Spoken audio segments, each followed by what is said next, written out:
comentamos al inicio del curso político, y es ustedes ahora cuando presentan la moción. O casualidad, ¿verdad?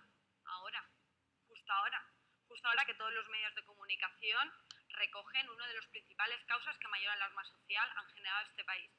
Y si no lo hacen ustedes por alarma social, ¿por qué lo hacen? ¿Qué datos objetivos justifican esta medida? ¿Qué datos justifican que España necesita que haga un endurecimiento de sus penas?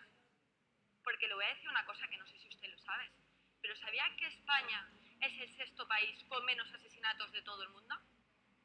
De todos los que usted ha citado que tienen la pena de prisión permanente, están por encima de España. España en las 3 últimas décadas ha bajado casi un 50% el número de asesinatos que sufre en sus calles. El 50%. En España esta medida no hace falta porque tenemos un sistema que garantiza la prevención del delito, que tutoriza los bienes y jurídicos protegidos por la Constitución española. Porque ¿sabe cuál es la pena máxima para los delitos de especial gravedad aquí en España? 40 años. ¿Sabes cuál es la pena máxima de todos esos países que usted ha citado? 20 años, la mitad. Y a partir de los 15 años deberán de revisarse las penas que se establezcan por los tribunales penitenciarios. A partir de los 15. Cuando nosotros tenemos en nuestro Código Penal recogido que para los delitos de especial gravedad no se revisarán las penas, ni de lo que hablaba el señor Giner, de los beneficios penitenciarios hasta los 35 años. 20 años más de los países que ustedes han citado.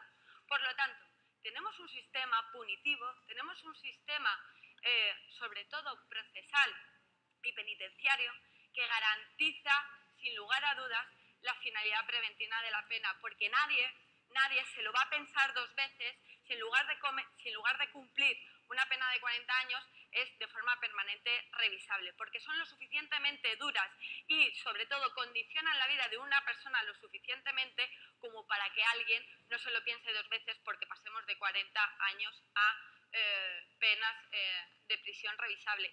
Y el tribunal del que usted se refiere, el Tribunal de Derechos Humanos al que usted hacía referencia, lo permitía, ¿sabe por qué?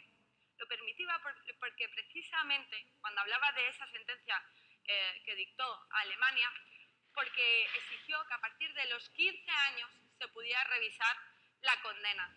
Porque además es verdad, si lo establecen los informes clínicos, a partir de los 15 años una persona que está en prisión puede caer en graves enfermedades mentales.